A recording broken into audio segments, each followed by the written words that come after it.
Assalamualaikum warahmatullahi wabarakatuh. Hi guys, it's me Nash and welcome to my new YouTube channel. Woo! Yeah, baby. So intro ringkas tentang channel aku ni, dia tak ada topik utama. Channel aku ni lebih kepada hiburan and untuk share knowledge yang aku ada sebab sebelum ni kawan-kawan aku ada kata yang aku tahu banyak benda and sebenarnya aku tak tahu pun banyak benda. Tapi dan aku realise that hanya sebab aku tahu sesuatu benda tak bermakna yang lain pun akan tahu. So, aku buat channel ni dan aku buat video supaya aku dapat share knowledge aku and aku dapat upload video untuk just hiburan, untuk sonok-sonok. Dan dalam masa yang sama aku dapat isi masa lapang aku waktu cuti-cuti SEM ni and aku dapat asah sikit-sikit aku punya skill editing yang dah berkarat ni sebab aku dah lama tak edit video. So, this is why aku buat channel video ni and aku harap korang akan terhibur dengan channel YouTube aku. Kalau korang rasa sonok tengok aku punya video ni, aku harap korang akan subscribe and like video ni. It just for entertainment for sure. Macam korang tengok dekat aku punya YouTube banner ni yang korang boleh baca yang aku tulis entertainment for everyone. So aku cuba buat video aku as entertaining as it can untuk buat korang seronok tengok. Without further ado, let's go into our video today. So hari ni aku nak cerita pasal science computer.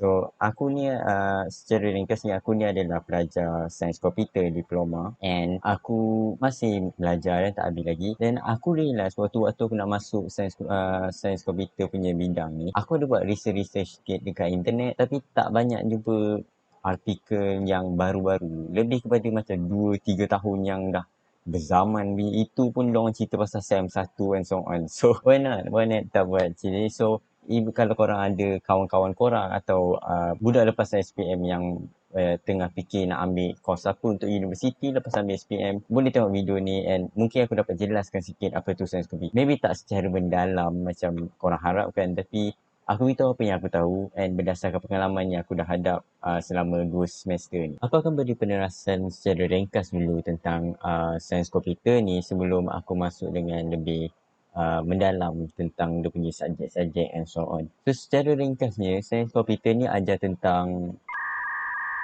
komputer. Yes. Walaupun nama dia sains komputer, tapi korang tak akan jumpa sebatang haram pun pasal sains dalam ni. So, korang punya ilmu pasal fotosintesis apa semua tu tak berguna kat sini. Dah tu, belajar apa je? Bedah komputer ke? Pasang komputer gaming ke? Nope. Korang akan belajar pasal programming. Programming ni macam watak utama dalam anime lah. Kau pergi mana-mana pun jumpa dia je setiap sem. Tapi kau jangan risau sebab kau akan belajar banyak benda menarik dalam sains komputer ni. Contohnya macam multimedia, English, agama and tak termasuk lagi co-curriculum, ada macam-macam aktiviti and so on yang kau boleh join. Even kita belajar PDPR, still ada banyak benda yang korang boleh belajar. Ada banyak benda menarik yang korang boleh belajar. Tapi semua tu bergantung pada universiti korang tawarkan kepada korang lah. Ada banyak subjek yang seronok untuk belajar. Tapi walaupun dalam banyak-banyak seronok tu pun ada juga yang tak seronok. Dalam sains komputer ni korang kena belajar pasal kalkulus.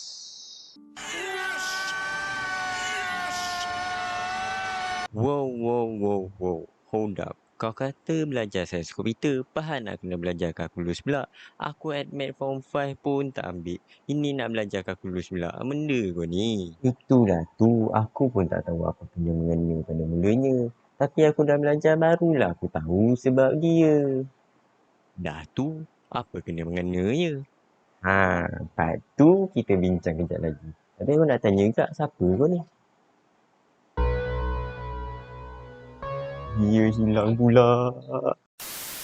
Anyway, memang ada sebab dia kau kena belajar kalkulus ni dalam bidang sains komputer ni. Tapi aku akan terangkan kejap lagi.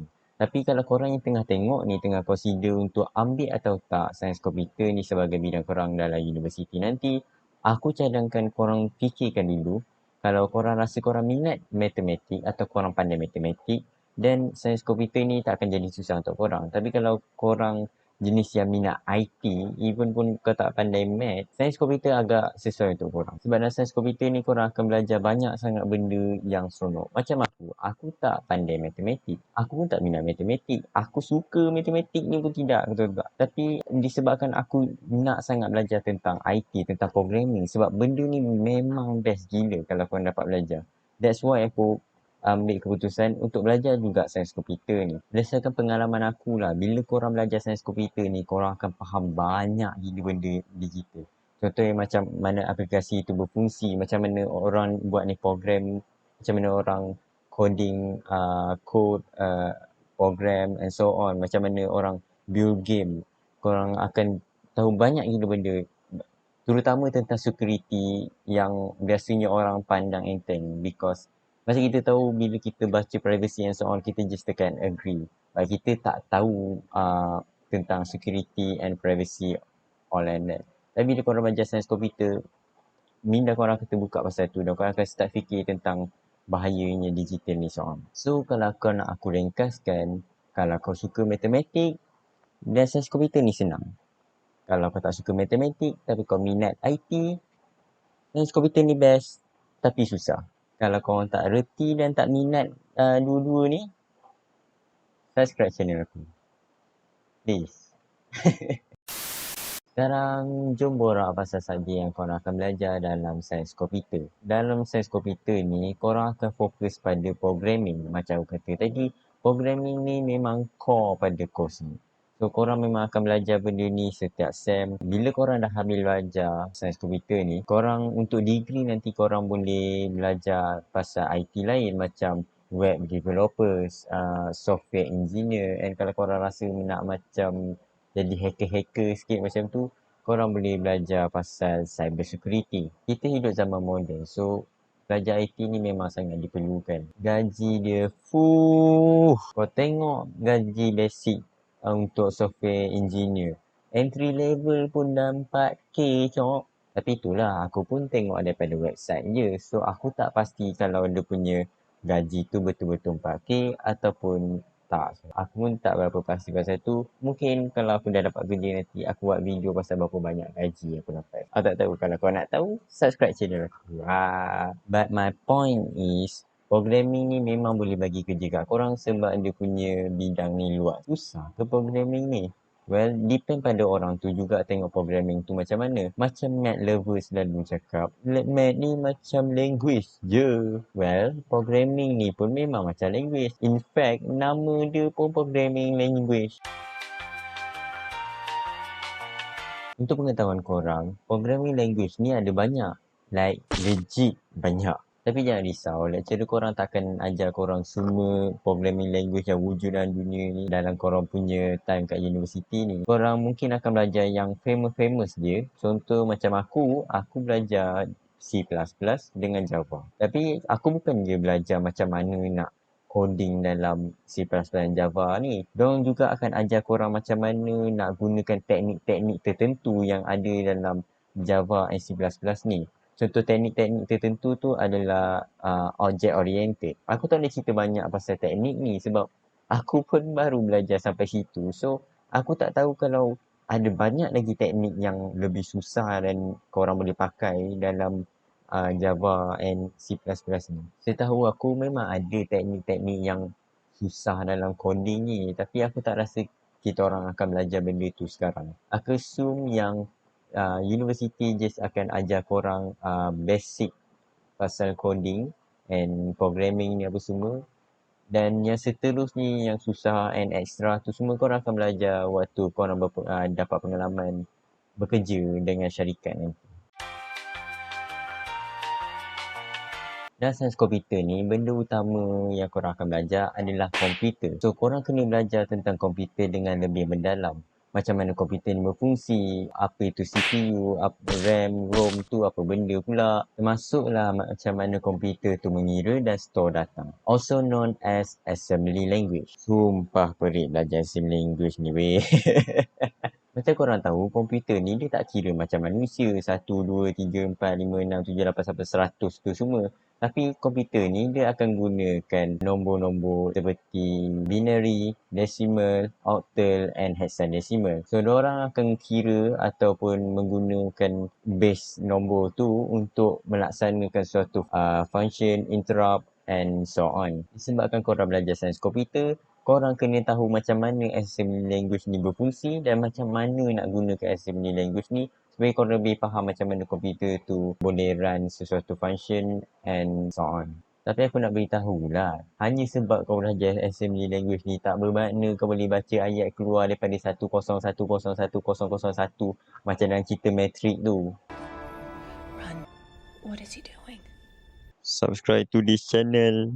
Agak susah jugalah subjek ni, tapi kalau dibandingkan belajar dengan kalkulus tu lagilah susah. Cakap pasal kalkulus. Pahal kita nak kena belajar kalkulus pula. Belajar programming je ke tak boleh ke? Ni lagi. Okey, aku bagi kau contoh. Katakanlah kau ni software developer. Lepas tu ada satu klien kau ni datang nak kau buat program yang boleh kira benda susah-susah macam persegi ke, altitude ke, apa ke. Macam mana kau nak buat? Aku... manalah aku tahu. Aku bagilah kat rakan kerja aku buat ke apa ke. Itulah dia. Kalkulus ni memanglah susah. Tapi dia ajar basic matematik yang complicated. Kan sekarang ni kau memanglah tak perlu nak buat program yang susah-susah. Tapi nanti kerja nanti nak macam mana? Dalam situasi programming ni, 99% dia memang tak memerlukan matematik yang berpengetahuan tinggi ataupun complicated. Tapi 1% tu lah yang akan membezakan antara programmer yang berpengetahuan dan berskill tinggi dengan programmer yang biasa-biasa. Oh, itu sebab dia. Thank you, Nas. Sekarang aku dah faham and boleh terima kenapa kita kena belajar kalkulus ni. Sekarang barulah aku boleh rehat dengan tenang.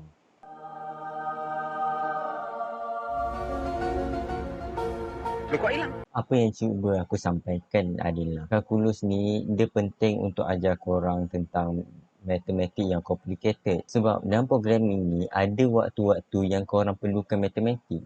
Even dalam kehidupan kita, kita tak akan pernah terlepas daripada matematik. Ada waktu-waktu kita perlu mengira. Even waktu sekarang ni contoh, aku ada duit. So, aku just kira biasa je. Aku tak ada nak kira pakai X, Pi, apa semua tu kan. Aku just macam tolak, tambah and so on. Tapi ada waktu-waktu di mana aku nak cari sesuatu benda, kita perlukan formula matematik yang complicated. Sama juga dengan programming. Ada waktu-waktu yang kau perlukan matematik yang biasa dan ada waktu-waktu yang kau perlukan matematik yang complicated. So, tujuan kalkulus ni adalah bila kau belajar benda ni, mungkin di waktu hadapan nanti, waktu kau nak buat program atau waktu kerja, kau dapat untuk buat program tu dengan berjaya sebab korang tahu macam mana nak kira benda tu. So, pada pendapat aku, kalkulus ni memang sangat related dengan sains komputer. Especially kalau korang target nak jadi software developer. Sebab dalam software kita tu takkan satu pun tak ada kena mengena dengan matematik, betul tak? Mungkin dia tak ada matematik yang kompleks, tapi siapa tahu di masa hadapan nanti. Itu cumalah opinion aku tak pasti betul ke tidak itu tujuan dia. Tapi maybe that makes sense, right? Kesimpulannya, sains komputer ni adalah kos yang memfokuskan pada dalaman komputer. Dan skill utama yang korang akan dapat daripada sains komputer ni adalah programming dan pengetahuan tentang komputer yang mendalam. So, aku sarankan sangat pada pelajar yang minat pada IT dan programming ni supaya ambil peluang untuk belajar sains komputer ni. Cuma satu-satunya keburukan tentang sains komputer ni adalah kalau korang memang benci sangat pada matematik dan korang memang tak nak belajar matematik, especially kalkulus yang macam AdMath, aku rasa kalkulus ni macam extra AdMath juga sebenarnya.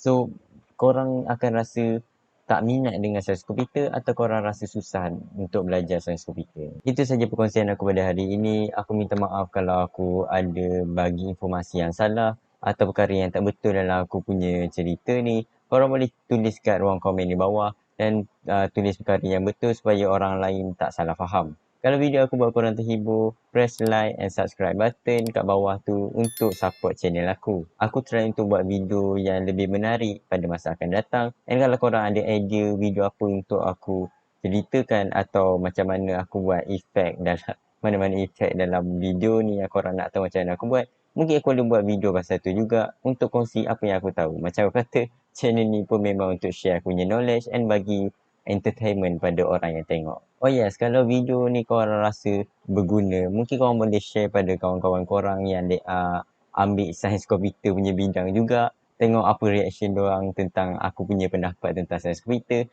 And korang boleh bagi dekat budak-budak lepasan SPM. Mungkin ada antara diorang yang dapat sains komputer and diorang tak tahu sains komputer ni apa. Korang boleh bagi dekat diorang tengok video ni. So mungkin diorang akan faham sikit-sikit tentang sains komputer ni. Itu je daripada aku. Press like and subscribe. And komen apa yang korang rasa pasal video aku ni. Mungkin ada sesuatu yang aku boleh improve supaya aku dapat buat video yang lebih berkualiti lepas ni. Terima kasih sebab tonton video aku sampai habis. Thank you for your support. That's all for me. It's me, Nash. Sign out. Bye-bye.